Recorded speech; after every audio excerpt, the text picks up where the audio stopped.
Corte Inglés. Sinceramente, da igual, porque si no era ninguno de estos dos, te contaré que en el aniversario de Supercore, Hipercore y el supermercado del Corte Inglés tienes más de 3.000 productos a un 3x2.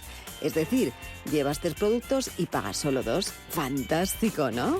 Y además ahora también te llevas el 25% de regalo en miles de productos. Por ejemplo, en todos los bombones, turrones y dulces de Navidad, espárragos y pimientos, panetones y en todos los productos de su bodega, que sí, todos ellos, con un 25% de regalo. Y encima hay 1 millón de euros en premios para ti, en tienda, web y también en la app. Aprovéchalo. Es el aniversario de Supercore, Hipercore y también del supermercado del Corte Inglés. ¿Qué necesitas hoy?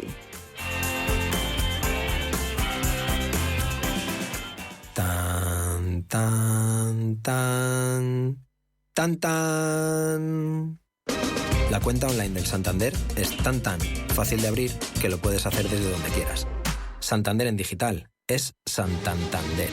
Santander, por ti, los primeros. Consulta condiciones en bancosantander.es.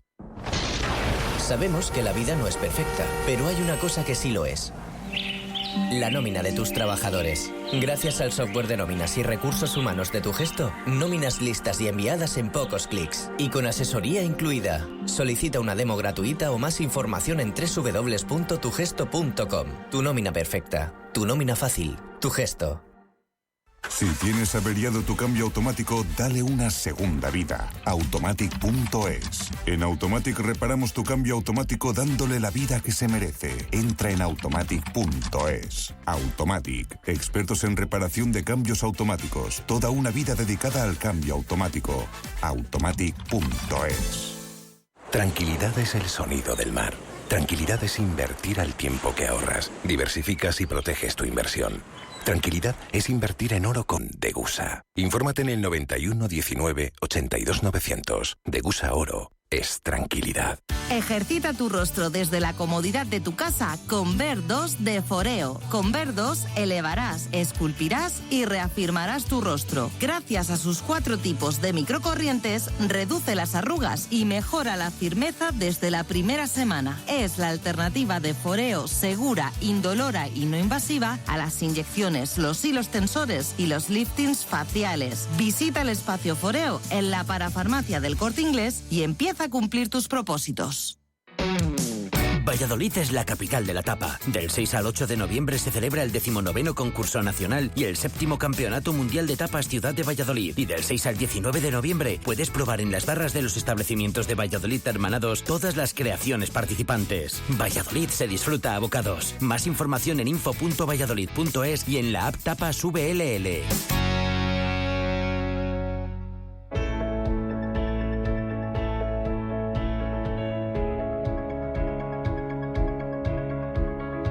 Foro Directivos en Capital Intereconomía, un espacio en colaboración con la Asociación Española de Directivos. 11:09 de la mañana, continuamos aquí en Capital Intereconomía y es el momento de abrir nuestro especial foro directivo de los viernes en colaboración con la Asociación Española de Directivos. Y hoy abordamos precisamente, pues eso, cómo es la función directiva, ¿no? Un poco también cómo es el liderazgo desde un punto de vista diferente, porque vamos a hacer una pregunta. ¿Cómo se puede explorar el desarrollo de habilidades y competencias en los líderes desde el punto de vista de la soft skills, es decir, las denominadas habilidades blandas, para que tengan un alto impacto en el negocio? Bueno, pues hoy hablamos de un nuevo concepto denominado como diplomacia informal y nos vamos a preguntar qué es realmente, qué implica, ¿qué significa implantar la diplomacia informal? Y lo vamos a conocer enseguida con nuestro invitado, quien dice y destaca que las empresas se gestionan cada vez más por proyectos y menos por responsabilidades funcionales y que liderar fuera de las líneas jerárquicas es clave para el éxito. Vamos a conocer por qué y sobre todo si este concepto es un concepto que se aplica habitualmente en las compañías. Saludamos ya a Bea de Wegchi, es director de Operaciones Comerciales y Transformación de SAGE, una de las grandes compañías tecnológicas del mundo, siempre a la vanguardia de la innovación y también de la tecnología. Beat, bienvenido, buenos días, ¿cómo estamos? Días, ¿Qué tal? ¿Todo bien? Fenomenal. ¿Todo bien? Todo Encantado fantástico. de estar aquí. He dicho bien el nombre y el apellido, ¿verdad? Lo has dicho fenomenal, sí. Porque tú eres, además, de nacionalidad suiza, trabajas como director de Operaciones Comerciales, Transformación en esta compañía, SAGE, para gestionar esa estrategia de negocio, la ejecución de la misma y asegurar también el ritmo comercial, ¿no?, que es tan importante, ¿no? Pero has trabajado, además, en 20 países en muchas responsabilidades operativas directas. Y yo no sé si se ha hablado, es algo de lo que hablamos ahora, de diplomacia informal. ¿Se hablaba antes o eso es un concepto que ha venido a quedarse ahora en los últimos meses o en los últimos años? Yo creo que es un concepto que yo digo que ha venido de los últimos meses o los últimos años, más bien dicho, sobre todo porque es lo que nos pide el entorno hoy y lo que nos piden los líderes. Y te lo explica. Tiene dos partes. La parte informal y la parte diplomacia. La diplomacia, por supuesto, como suizo, eso lo tenemos algo dentro, ¿no? La parte diplomática. Pero entonces, ¿de dónde viene la parte informal? Yo digo que, como tú le has dicho al principio, el gestionar a través de la jerarquía tiene menos peso en el día a día hoy para los líderes para tener éxito. Y no estoy hablando o propagando empresas líquidas, estas que hoy eres jefe, mañana eres trabajador y la semana que viene haces otra cosa. Estoy hablando que cada uno tiene su espacio. La parte formal tiene su espacio, pero sobre todo donde nos tenemos que focalizar como líderes es en la parte informal. Te digo por qué. Por 4 razones, básicamente. 1, innovar no se hace a través de la jerarquía. La innovación normalmente, yo siempre digo que la innovación viene de donde menos lo esperas. Es cuando la gente se ven tomando un café, la gente de distintos departamentos juntos. Esto no se hace a través de la jerarquía. Luego lo segundo... Otra cosa es la toma de decisiones, ¿no? Ahí voy. La toma de decisiones en la parte informal se hace sobre todo con menos política, se hace también más rápido, más veloz y también gestiona mucho más un ámbito colaborativo. Esto. Otro argumento por qué tenemos que gestionar fuera de la jerarquía es también la velocidad. Vamos mucho más rápidos fuera de la jerarquía. Nosotros lo sabemos, que en las empresas nos damos cuenta que si yo tengo que pedir algo al jefe de mi jefe, o si puedo actuar realmente fuera de la jerarquía con mi network informal, ahí voy mucho más rápido, más colaborativo y puedo aprovechar de todo lo que nos transformamos ahora, la digitalización, sabemos que las expectativas de nuestros clientes es quiero todo inmediato. Y esto en la jerarquía no funciona. Y el último punto, para mí lo más importante de esta parte informal es, al final los cambios no se hacen a través de tecnología, los cambios se hacen a través de personas. Entonces tengo que gestionar las personas en esto y para esto lo de mano izquierda, mano derecha, esto lo tengo que aplicar. Entonces esa es la parte informal. Tengo que poder gestionar mis relaciones informales en la empresa. Entonces, la pregunta ahora es ¿cómo lo hago? Y ahí entra el tema de diplomacia. Claro, ¿cómo se hace? Enseguida hablamos de cómo se hace, ¿no? Porque es un concepto muy novedoso, ¿no? No sé si esto se aplica en grandes empresas, se debe aplicar en medianas o también incluso en pequeñas, ¿no? Porque hablar de jerarquía muchas veces las grandes empresas quizás sean más difícil, no sé si por ese ámbito, ¿no? Esa gran estructura que tienen, ¿no? Y que es difícil muchas veces, ¿no? De mover, ¿no? Pero se aplica, ¿cómo se aplica? ¿Se aplica por igual? ¿Se puede aplicar por igual en una pequeña empresa, en una gran empresa, en una media empresa? Mira, Elena, yo he tenido suerte en estos 25 años de trabajo de poder trabajar en empresas grandes, en la parte corporativa, en la parte del país, en empresas pequeñas, en empresas de startup, en empresas de cualquier tipo de reto que tenían delante. Y considero que es un concepto que aplica en todas las empresas. El poder realmente meterte en entender lo que hace el otro, lo que hacen los diplomáticos, esto aplica en cualquier empresa. Es verdad que las grandes muchas veces son un poco más burocráticos, pero el concepto se aplica en todas las empresas. Beat, ¿de dónde viene este concepto, no? Porque decimos es algo muy muy novedoso y entiendo que siempre, bueno, nosotros evolucionamos, ¿no? Con este concepto desde la evolución que llevan muchos de los países, ¿no? A los que, bueno, pues muchas veces tomamos como ejemplo. ¿Hay algún país que lleve el liderazgo en esta manera de implantar esa diplomacia informal? ¿O no? Muy buena pregunta. Elena, creo que Yo diría que no depende tanto de las culturas de las empresas. Es verdad que, por ejemplo, yo tengo la suerte de poder trabajar con muchos países, con Suiza, con Alemania, con Francia ahora mismo, con UKI, y es verdad que las culturas dentro de las empresas son distintas. Hay algunas empresas que sí son más, no quiero decir más abiertos, pero donde la colaboración es más fluida. Donde otros países que a lo mejor esta parte formal todavía es mucho más rígida. Pero es un concepto que creo que no tiene una fuente de algo de un país específico, es una fuente de identificar que la jerarquía vale para algo, pero para realmente tener éxito tengo que ir fuera de esta jerarquía. Beat, pero claro, entiendo que en SAGE se aplica este tipo de la denominada diplomacia informal, pero claro, para que todo el mundo, al que le resulte un poco desconocido, ¿no?, este concepto, que seguramente bueno, se lo estamos explicando, pero ¿cómo se aplica la diplomacia informal en una compañía, por ejemplo, como SAGE, o en cualquier compañía, ¿no? Puede decir, pues a lo mejor esto es algo que yo tengo que hacer en un futuro y no sé por dónde empezar. ¿Por dónde comenzamos? Te lo voy a ilustrar con un ejemplo. Yo creo que muchas empresas ahora mismo, antes de Navidad, estamos en época de presupuestos, ¿no? Entonces, en el mundo formal, ¿cómo se hacen los presupuestos? En el mundo formal, los presupuestos se hacen lo famoso top-down. Yo te digo como jefe lo que tú tienes que conseguir este año y cada año esperemos que creces un poco más que el año pasado y ahí está tu número y suerte. Ese es el mundo formal, la jerarquía y los objetivos. En el mundo informal, en el mundo ¿cómo lo haría un diplomático? Lo primero que haría un diplomático es entender cuál es mi objetivo. Yo como jefe, ¿cuál es mi objetivo? Vale, mi objetivo es crecer. ¿Y cuál es el objetivo de mi interlocutor en esto? Quiere decir que, ¿cuál es el objetivo de mis equipos? Mis equipos también quieren crecer, pero también quieren claridad de cómo viene este crecimiento. Y quieren claridad de quién hace qué. Entonces, en el entorno del presupuesto, este mundo informal o aplicar esta diplomacia es no darle un objetivo a un equipo. Es sentarte con este equipo, dejarle claro, oye, estos son mis objetivos, eso es lo que tenemos que conseguir todos juntos. ¿Cómo lo aplicamos juntos? Que yo como líder, a mí me gusta siempre decir que es una cosa que ha dicho un señor Covey, de entender antes que te entiendan. Que te entienden, perdón. Y eso es el caso también en esto, que no dar un objetivo así, involucrar a las personas en generar el presupuesto. Porque mis equipos saben que hay que crecer, que el objetivo de este año normalmente es más que el año pasado, ¿no?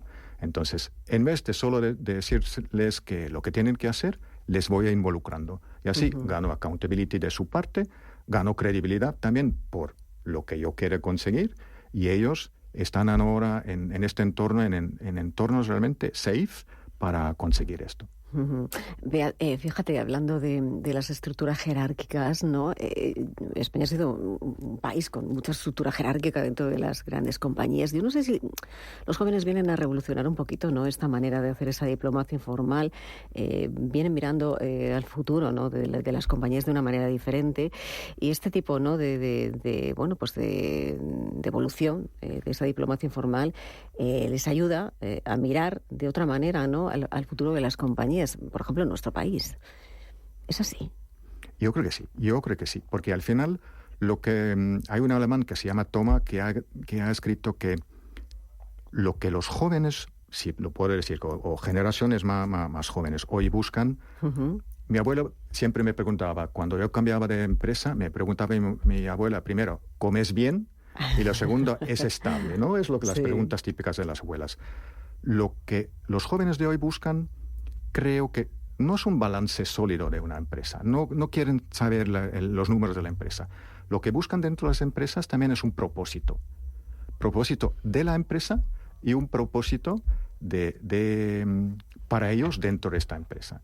Y yo creo que esta parte de poder formar parte de una empresa con una cultura muy colaborativa nos ayuda también a dejarles claro cuál es este propósito. Porque el propósito tampoco no viene por la jerarquía. El propósito viene a través de la interacción y de la colaboración. Si te tuviera aquí dentro de 5 o 6 años, estuviéramos hablando de diplomacia informal, ¿Tú dónde crees que nos encontraríamos? ¿Cómo crees que habríamos avanzado sobre este concepto dentro de 5 años? Yo creo que donde avanzamos es justo esto, en crear entornos mucho más colaborativos, que con estos entornos lo que crean es la posibilidad de innovar mucho mejor, son entornos mucho más ágiles y son entornos donde este propósito puede vivir mucho mejor. Uh-huh. Me gusta decir que la cortesía que forma parte de la diplomacia siempre es un valor muy rentable. Siempre es un valor que está ahí, es un valor absolutamente necesario dentro de las compañías. Pues seguiremos hablando de diplomacia informal, porque es un concepto que, como decíamos, pues es muy desconocido, seguramente por muchos de los oyentes que nos están escuchando. Yo creo que hemos puesto nuestro pequeño granito de arena, ¿no?, para conocer un poquito más, pero seguiremos hablando. Yo te emplazo para que volvamos otro día y seguimos hablando de esa evolución, ¿no?, de este concepto, ¿no?, y de cómo es la aplicación también por dentro, qué se consigue, ¿no?, con el paso del tiempo para que las compañías pues evolucionen, que es lo necesario.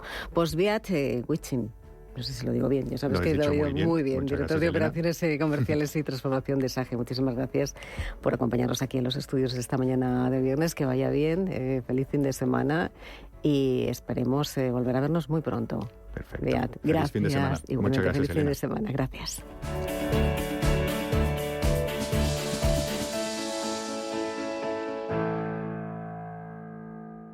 ¡Ojo al vatio! ¿Sabías que la nevera supone hasta el 30% de tu factura de la luz? Si te has quedado helado, puedes ponerla a 5 grados y el congelador a menos 18. Así ahorrarás más. Para más consejos, no te pierdas Ojo al vatio en las redes sociales de Naturgy. Un contenido para ayudarte a ahorrar sea cual sea tu energética. Naturgy. Si caminas solo, irás más rápido. Si caminas acompañado, llegarás más lejos. Luna Sevilla es su asesor patrimonial de referencia. Prestando nuestros servicios como agentes de Caser Asesores Financieros, somos una empresa con amplia experiencia profesional y una clara apuesta por la formación de calidad, la información transparente y objetiva y por el asesoramiento financiero personalizado y continuado. Si desea más información, visite lunasevilla.es o llámenos al 91 762 3442. Capital Intereconomía les ofrece la noticia sostenible de la semana. Ferrovial, compañía de infraestructuras sostenibles, ha obtenido en los 9 primeros meses del año un resultado bruto de explotación de 700 millones de euros, lo que representa un incremento del 34,1% en términos comparables respecto al mismo periodo del ejercicio anterior. Todas las unidades de negocio registraron un comportamiento positivo que se ha visto reflejado en el resultado bruto de explotación. Los ingresos se situaron durante este mismo lapso de tiempo en 6.221 millones de euros, cifra que se compara con los 5.555 millones de euros del mismo periodo del 2022, que representa un aumento del 12,3% en términos comparables. 500 castillos, 9 rutas del vino, 40 posadas reales, 8 bienes patrimonio de la humanidad. Nada que se parezca a ti. Turismo Junta de Castilla y León. Muévete con Alquiver y preocúpate solo por tu negocio, sin sorpresas, sin penalizaciones y con todo incluido en una sola cuota. Visita alquiver.es y elige tu vehículo.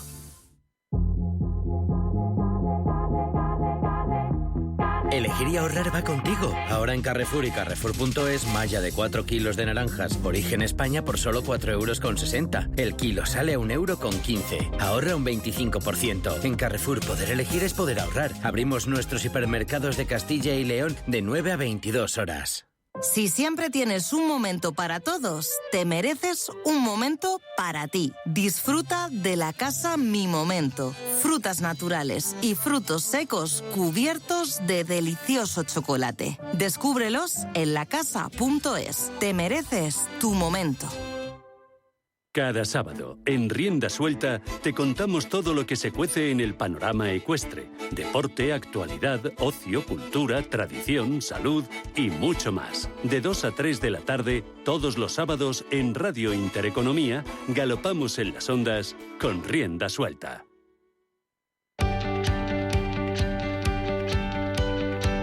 Foro Empleo en Capital Intereconomía.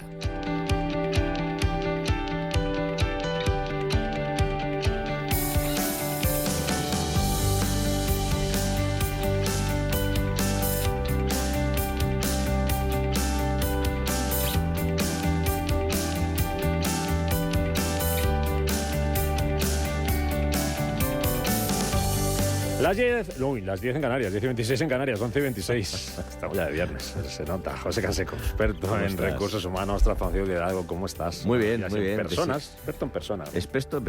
Bueno, es mucho decir eso, pero bueno, es un poquito La del dirección tema. de personas, que en algunas empresas tienen ese cargo, ¿no? Director de personas. Sí, he sido director de personas. ¿Te gusta más de personas que de recursos humanos? Por supuesto. Es que de recursos humanos está como Eso feo, es ¿no? como muy transaccional, ¿no? Sí, ¿Verdad? Somos recurso personas. humano.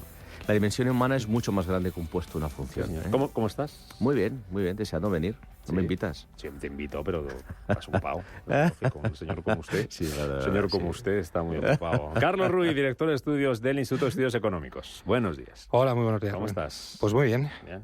Sí, iniciamos un mes de noviembre con todas, ¿no? Con todas ya van a encender las luces de Navidad. Sí, efectivamente. Un buen mes para el empleo, ¿no? Ya han empezado algunas empresas a sacar cifras de previsiones de contratación. Sí. Nuestros amigos de Randstad, pues enseguida lo tendrán ya hecho. Habrá que meterle prisa a Luis, ¿no? Para que... Sí, yo creo que sí. A ver qué expectativas, ¿no? Vamos a vivir de unos pensamientos positivos para lo que queda de año. ¿Pinta que va a ser la campaña de Navidad cómo? Desde el punto de vista de empleo, digo. Bueno, yo no tengo datos, ¿eh? Mi impresión es, por la evolución de estos últimos datos de empleo que han salido hoy, que va a ser una campaña de Navidad más o menos ciertamente similar, si no algo inferior a la que tuvimos el pasado año, ¿no?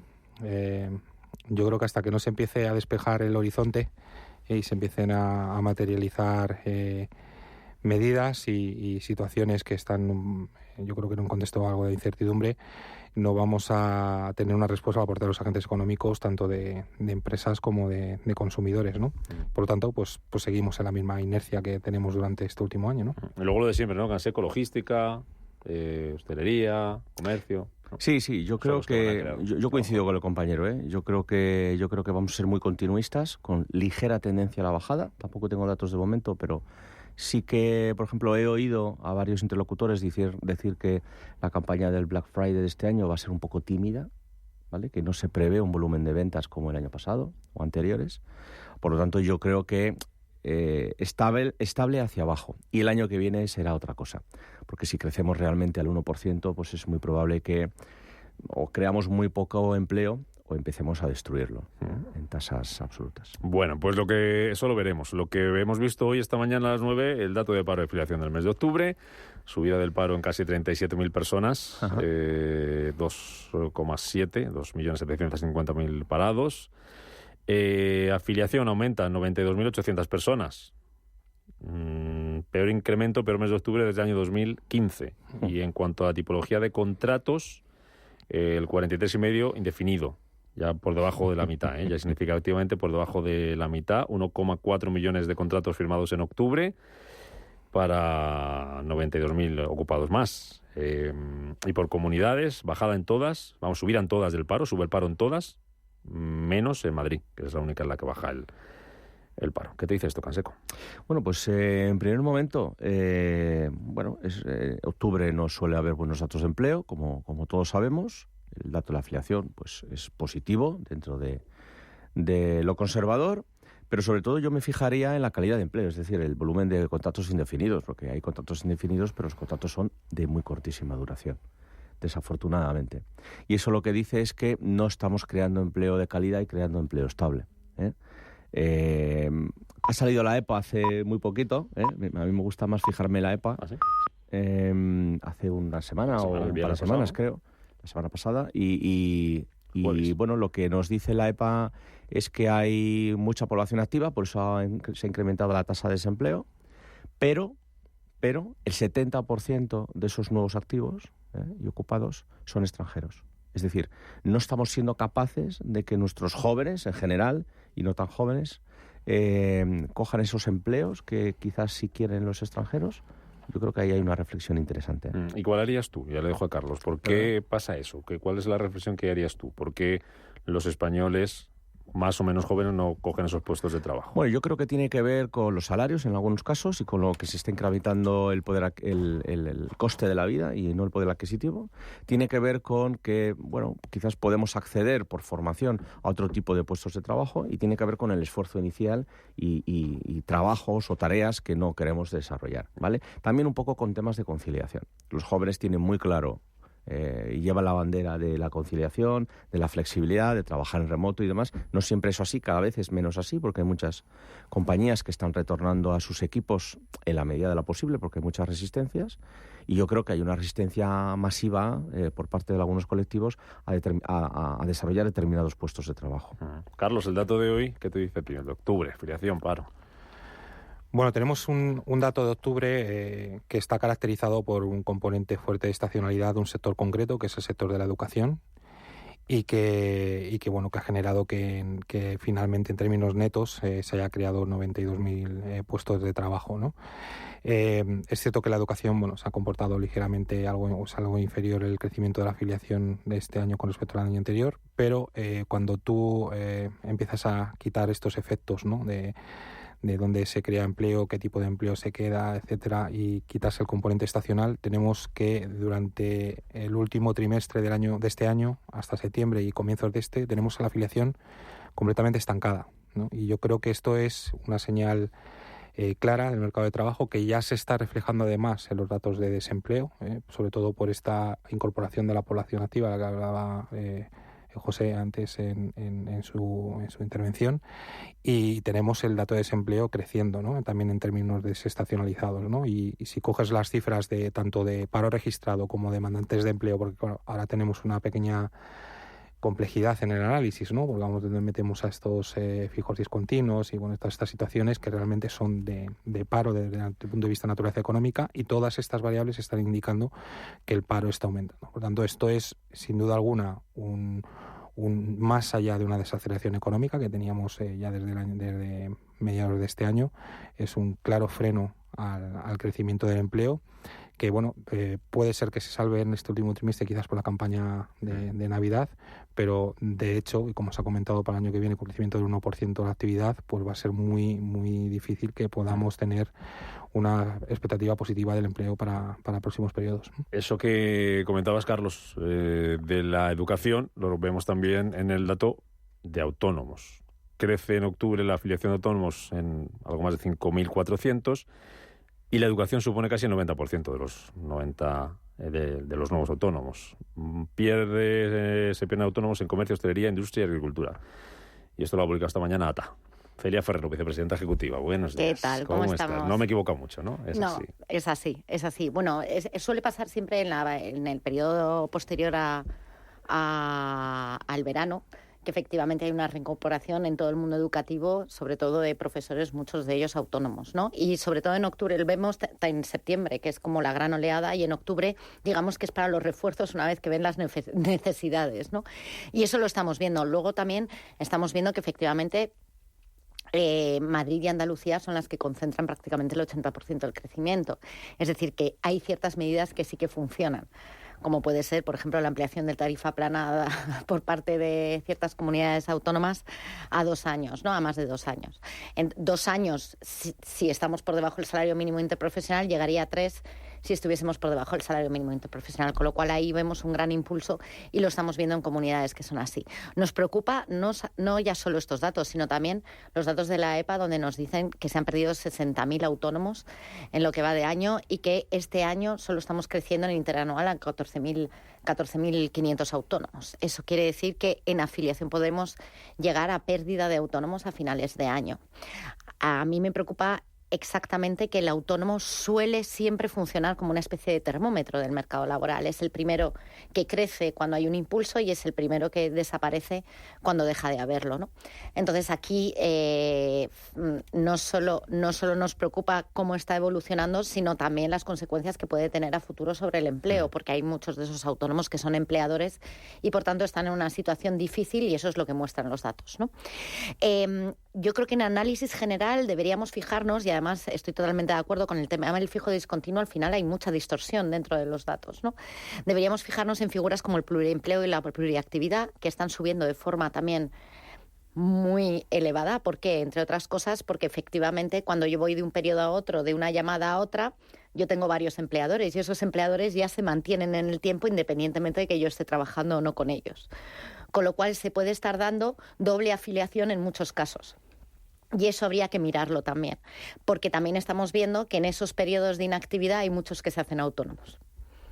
Entonces ahí sería pluriactividad. Yo creo que hay que empezar a tener esas variables en mente para poder analizar de forma correcta el mercado de trabajo y sobre todo que yo creo que es el momento de que empiecen a ser transparentes. No sé cuánto tiempo se lleva pidiendo ya y solicitando al Ministerio de Trabajo que dé algún tipo de estadística sobre la inactividad o actividad de los fijos discontinuos para que sepamos cómo es esa foto, porque al final solo está dando una especie de momento en la intermitencia que está teniendo el mercado de trabajo por ese peso cada vez más elevado de los fijos discontinuos.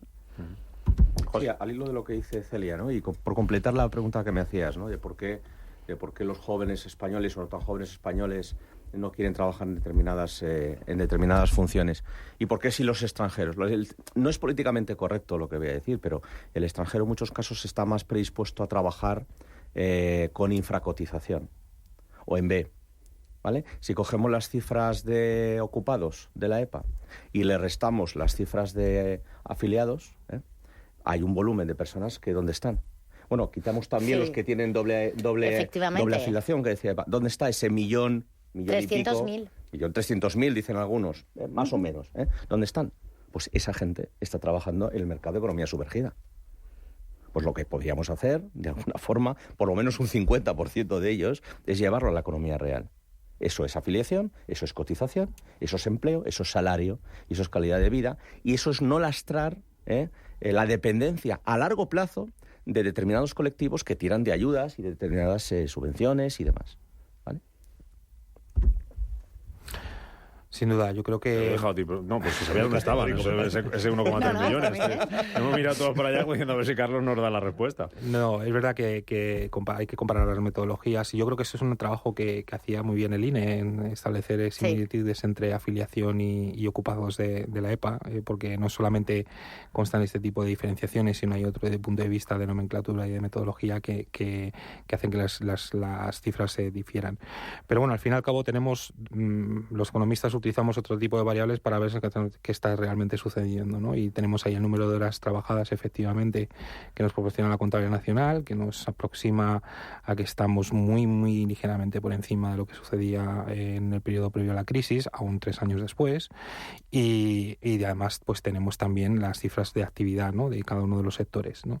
Y en el tema de los autónomos yo también destacaría, ¿no? Al fin y al cabo es posible que la actividad no se haya comportado quizás de forma tan negativa como previsiblemente podíamos esperar al inicio de año, pero es verdad que la presión fiscal que están soportando pues les está imposibilitando el tener un adicional de ocupación o de empleo en su propia actividad, ¿no? Y luego también, yo creo que también todo hay un efecto psicológico, ¿no? El anuncio constante de medidas, etcétera, que pueden estar viendo que se van a poner más trabas o que va a ser más costoso emplear, también retiene mucho al autónomo de arriesgarse a contratar o incluso en algunas ocasiones rescinde de ciertos puestos de trabajo porque tiene miedo a no poder soportar el coste. Hay que decir que de media, según nuestro barómetro, este año ha aumentado la facturación un 11% en el caso de los autónomos, pero es que los costes se les han disparado un 23%.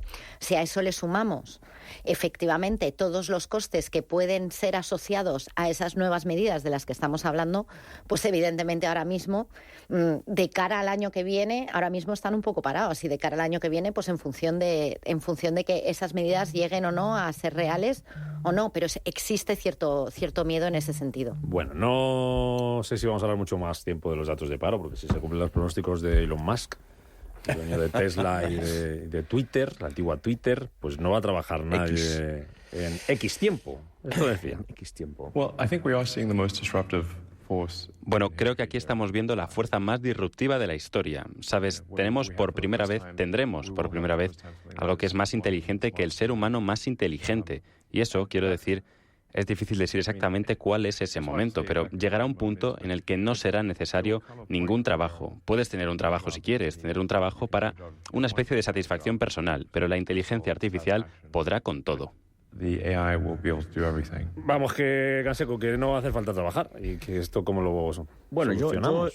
yo hace ya... ¿No va a hacer falta o va a ser voluntario o es que nos van a obligar a no trabajar? Eso es lo primero, claro. Es que es compleja la respuesta. Hace ya más de 10 años que sigo a este señor y ha crecido en excentricidad mucho, pero no dice tonterías. Lo que conocemos de la inteligencia artificial que leemos en los medios de comunicación y bueno, a los divulgadores y demás, no es más que la punta del iceberg de lo que existe ahora, ¿vale? Y gran parte de las empresas y los expertos a nivel europeo y mundial que están trabajando y que están investigando en temas de inteligencia artificial te dicen, yo por mi trabajo he hablado con varios, te dicen y son conscientes de que realmente hay muchos más avances a nivel de defensa de lo que se está diciendo. Por tanto, todo este movimiento que hay entre países, entre los dos grandes polos, o tres, ¿no? China, Europa y Estados Unidos, aunque Europa está mirando, tiene un sentido, y es que la inteligencia artificial se está desarrollando, está avanzando muchísimo, tanto como para suplir al ser humano. Yo creo que nos quedan unos años, desde mi punto de vista. Pero no es una tontería que en un mundo quizás utópico, no lo sé, en el que no es necesario en un 80% de las funciones o de las tareas la intervención humana, porque lo hace una máquina, sea como sea esa máquina, ¿vale? Hombre, pues se hace necesario pues que haya una especie de renta universal, o llamémoslo como queramos, para que primero esas máquinas aporten en términos de impuestos y segundo, los seres humanos que han sido liberados en un 80% de tareas o de trabajo, pues puedan seguir conservando su bienestar, ¿no? Tiene cierto sentido, pero es verdad que es un grano de arena en un mar de expectativas todavía. ¿Tú cómo lo ves, Carlos? Bueno, yo antropológicamente soy bastante positivo, ¿no? Y creo que detrás de cada IA hay un ser humano, un factor humano que debe estar, ¿no? Y que estará sin duda, ¿no? Es cierto que tenemos la capacidad para descontar el futuro antes de que se produzca. Y en estos casos, con el ámbito de las TI, bueno, pues ya tenemos algunos ejemplos que creo que una vez superado el periodo burbuja nos sitúan más en la realidad, ¿no? Y antes de que la inteligencia artificial estuviera en boca de pues todos los expertos y generara reuniones gubernamentales, que por otra parte son importantes, ¿no? Recordemos las leyes de la robótica Asimov, ¿no? Bueno, pues vamos a poner un poco regular esto, ¿no? Es verdad que tenemos claramente, por ejemplo, una apuesta fundamental, por ejemplo, de Facebook hace no relativamente mucho tiempo sobre el ámbito del metaverso, ¿no? Y ahora ya nadie está ahí metido. Bueno, están obviamente... El que se compró la casa, no la puede vender. Sí, efectivamente, bueno, están ahí. Pero lo que quiero decir es que, bueno, vamos a ver con qué problema nos planteamos, qué realmente aporta la productividad de cada puesto de trabajo el contar con este tipo de tecnología, y luego, sobre todo, hay un coste que es muy difícil de determinar, que es el de coste, lo que denominamos el coste de adaptación o el coste de transacción, y es finalmente cómo se compagina el capital humano con la aportación que nos permite la digitalización o el capital tecnológico.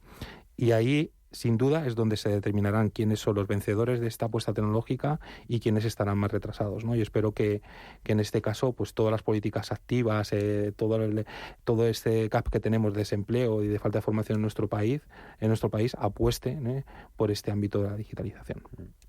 Celia. Bueno, a ver, yo creo que no va a haber menos trabajo, sino que va a cambiar el trabajo. Entonces, básicamente, entre otras cosas, porque creo que detrás, como bien decía Carlos, detrás de cada máquina hay un ser humano, ¿no? Y ahora mismo hay ciertas cosas que todavía las máquinas, y espero que nunca lleguen a eso, no pueden hacer. Como digo yo, la improvisación, por ejemplo. Entonces habrá ciertas cosas...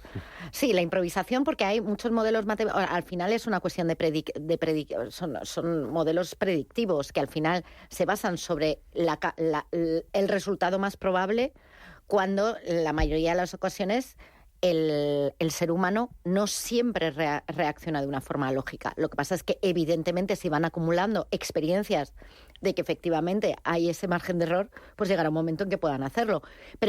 Pero Pero creo que en un principio estamos bastante lejos de eso. Es cierto que trabajaremos mucho menos.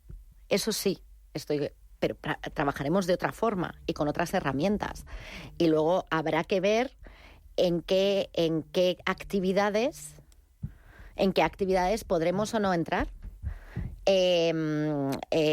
Porque no todas las actividades son iguales. Es decir, al final también habrá que ver que tenemos una población cada vez más envejecida, o sea, otros retos demográficos que están ahí, que conjugan con la digitalización y que no sabemos, o con la IA, y que no sabemos cómo van a casar.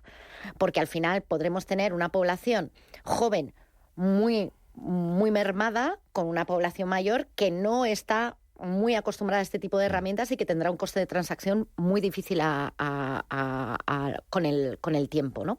De todas formas, yo siempre lo veo en positivo, es decir, esto no debemos verlo como una amenaza para el trabajo, sino para la creación de nuevos trabajos, para la creación de una nueva forma de trabajar, para que seamos más productivos y luego, señores, si vamos a trabajar menos, también habrá que tener más ocio.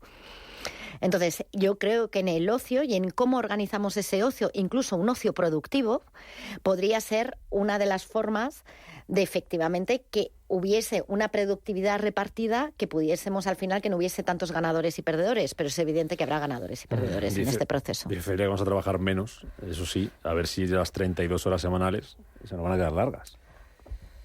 Vamos a ver, bajo mi punto de vista, los cambios en el trabajo ya se están produciendo. ¿Vale? No son tan obvios, pero se están produciendo, y las demandas de formación en temas que tienen que ver con la inteligencia artificial y el uso de la herramienta es masivo. Por lo tanto, estamos entrando en plena transición del mercado laboral y en algún momento de 2030, no sé si antes o después, veremos que claramente cuando miremos atrás esto ha cambiado mucho, ¿vale? La inteligencia artificial, por resumirlo muy rápido, tenemos la inteligencia artificial de propósito específico, que es la que todos conocemos, y la inteligencia artificial de propósito general. Y dentro tenemos la débil, la fuerte. Cuando yo hablo de cambios masivos y en función de los itinerarios que usemos, porque hay muchos caminos por delante y los gobiernos y las empresas van a decidir o están decidiendo cuál es el camino que vamos que también afectará a los funcionarios. A elegir. Espero que sí. Ahora bien. ¿Vale? En cuanto se dignen a compartir datos. En función del camino, de los caminos que se elijan, Europa ha elegido el camino de la regulación y se han dado cuenta de que la regulación que saldrá dentro de un par de años se carga el desarrollo de la IA, pues pueden pasar unas cosas u otras. El miedo que tienen gobiernos como Estados Unidos, como China y otros, es que aquella inteligencia artificial que no conocemos, que es de propósito general y que es fuerte, no sabemos cómo llega a los resultados.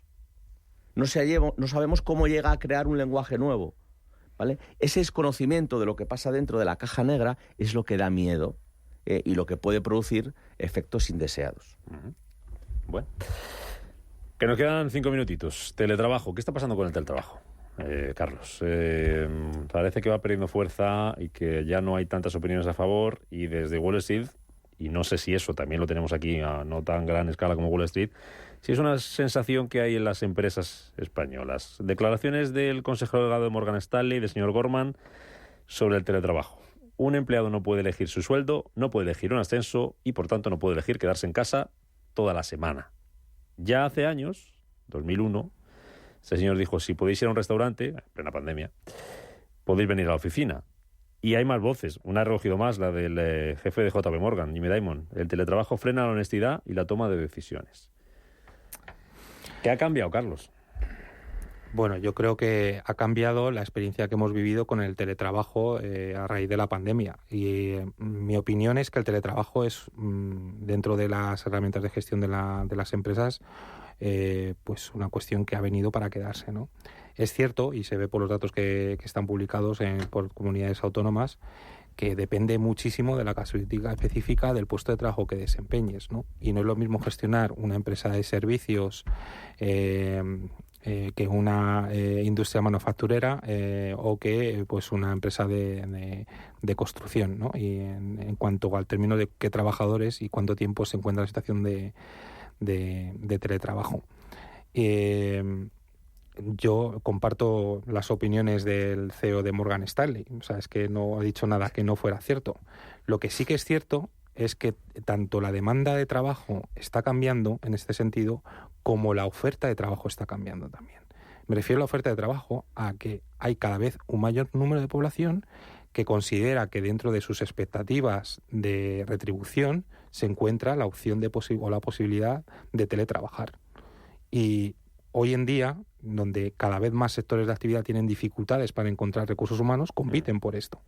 Y si una empresa con la misma retribución salarial ofrece teletrabajo y otra empresa no lo ofrece, el que se va a llevar el gato al agua es la que lo ofrece. Entonces, yo creo que dentro de la propia gestión interna de las propias compañías debe incluirse este tipo de herramienta, ¿no? Os añado una cosa más, porque a lo que dice Carlos y a las declaraciones del CEO de JP Morgan, por ejemplo, está lo que publicaba el INE esta semana, las cifras de dónde se permite más o menos teletrabajar en España, y hay una diferencia muy clara entre, por ejemplo, Madrid o Cataluña. Madrid con un 47%, casi 48%, Cataluña un 43%, casi 44%, y otras zonas como Extremadura donde el teletrabajo no llega al 18%.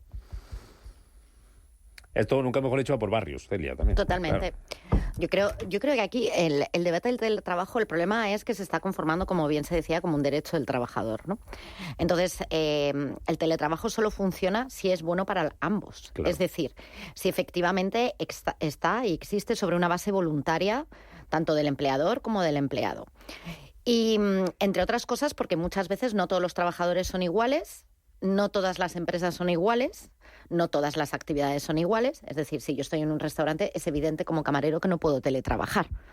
Ahora bien, si mi trabajo es de oficina y despacho, pues evidentemente hay muchas de las tareas administrativas que podré hacer perfectamente desde mi casa. Entonces, es algo que tiene que estar como una solución, pero tiene que ser siempre basada en que exista un acuerdo tácito entre el empleador y el empleado. Y luego existe porque claro, hay mucho debate en ciertos aspectos que son esenciales, como la prevención de riesgos laborales. O sea, tú te puedes encontrar con una persona que al mismo tiempo que está hablando con un cliente le ha saltado el aceite de un huevo frito y al final no sabes si es accidente laboral o es accidente doméstico.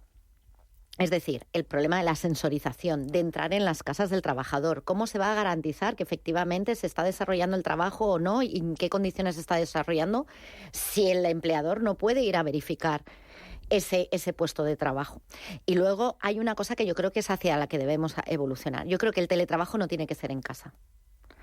Es decir, el teletrabajo debe ser trabajo en remoto, pero no tiene que ser en casa, porque eso, entre otras cosas, quiero decir, pese a que la gente piensa que es bueno para la conciliación, ya durante el COVID se demostró que no lo era. Para la salud mental, a veces para tampoco. La salud mental tampoco.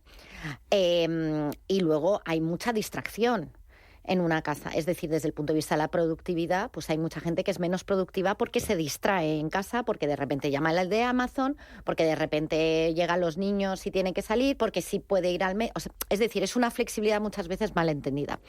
El problema es que a nivel europeo sí que están con una directiva que yo creo que sería incluso peor de lo que nosotros hemos acordado, tanto patronal y sindicatos aquí en España, que además respetaba esa voluntariedad. Y ahí se está yendo a un reconocimiento implícito del derecho al teletrabajo, cuando no siempre se puede dar. Imaginaros un pequeño autónomo con 3 empleados. Tiene que organizarse muy bien para poder desarrollar el mismo trabajo con esas personas si los 3 a la vez le piden teletrabajo. Claro. Quiero decir, no puede ser. Entonces, es muy difícil. Depende del tamaño, la tipología de empresa y de muchas circunstancias, que el teletrabajo se imponga como una cosa normal en todos los sectores. Otra cosa en que haya sectores que evidentemente es lo normal e incluso que desde su naturaleza ya nacieron como teletrabajo. Termino contigo, Canseco. ¿Cuál es tu opinión? Bueno, mi opinión, yo creo que las palabras de este señor son muy tayloristas.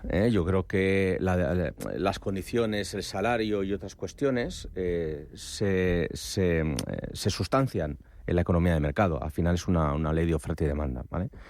Lo que dice Celia sobre que cada persona es diferente, es que es así. Depende mucho de la madurez personal, de la diligencia personal, de la capacidad que cada uno tiene de estar centrado, de no despistarse, bueno, de la diligencia y de la productividad que uno pueda tener. Hay gente Hay personas, hay profesionales que no tienen esa capacidad de autodisciplina y por lo tanto son incapaces de trabajar en remoto, teletrabajar, y hay gente que de forma natural pues gana en productividad y hace el mismo trabajo en función de su actividad, por supuesto, siempre, que haría en la oficina. Por lo tanto, yo siempre, desde que empezamos la pandemia y nos preguntaban y demás, siempre he abogado por el trabajo híbrido, ¿vale? No hay una norma, hay varias, no hay una forma de hacer, hay varias, y dependerá de la cultura de la compañía, del tipo de actividad y del tipo de plantilla que tenga. Y también, y con eso me voy, no me va a dar tiempo para todos, también dependerá de que el trabajador se lo reclame más a la empresa, se lo pida. Es decir, por los datos, por ejemplo, de Madrid, Extremadura, por poner los dos extremos, también dependerá de los tipos de empresas, y como decía Celia, de los trabajos que se puedan hacer en casa, en Madrid o en Extremadura. Pero a lo mejor en Extremadura un trabajo que se puede hacer teletrabajando, a lo mejor el teletrabajador pues no se lo demanda a la empresa porque llego andando a trabajar. Hay un tema de distancia. 5 minutos. Y en Madrid, si me quito un atasco de hora y media para ir y 1 hora para venir, 1 o 2 días a la semana, me lo quito, ¿no? Puedo ir a comer a casa, por lo tanto no hace falta. Sí. Solo hay que ver el indicador de tráfico de los viernes en Madrid para saber que se está teletrabajando. Sí, señor. Esa es muy buena. Carlos Ruiz, Celia Ferrero, José Canseco. Oye, que me ha dicho que no des tanta caña los sábados por la noche, que el otro día pegaste un buen repaso, me han contado. Sales de aquí, vienes a entrenar aquí los viernes, llegas los sábados a la tele y va como a jugar el Mundial. Cuidaros mucho. Nos vamos, que llegan las noticias a las 12. Después Rafa Jiménez con la media sesión. Buen fin de semana. Hasta el lunes.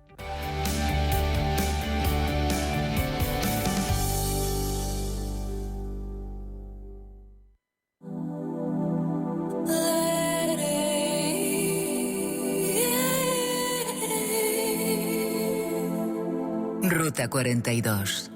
Los sábados a las 8 de la tarde en Radio Intereconomía. Un viaje infinito por las grandes músicas. Ruta 42, un programa de Joaquín Martín. Te contamos lo que se decide cada semana en Bruselas. Los retos de España. Los retos de la Unión Europea. ¿Qué se decide y cómo nos afecta? Cada viernes en Capital Intereconomía. Con Susana Criado.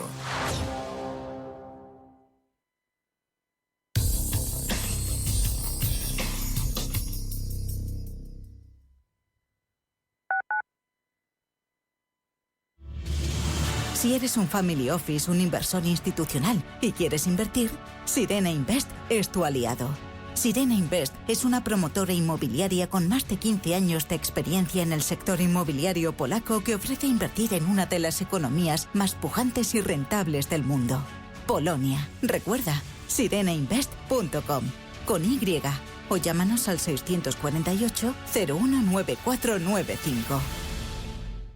La Comunidad de Madrid destinará 1.500.000 euros a empresas y autónomos de la región con el fin de mejorar las condiciones de seguridad y salud en el trabajo, incrementando así su presupuesto en más de un 50%. Si eres empresa o autónomo, puedes tramitar la ayuda vía web si dispones de firma electrónica hasta el próximo 15 de noviembre de 2023. Realiza tus consultas en el 900-713-123 o en irsst.subvenciones@madrid.org. Comunidad de Madrid. Si en el fondo eres de los que prefieren diversificar e invertir en todo tipo de sectores,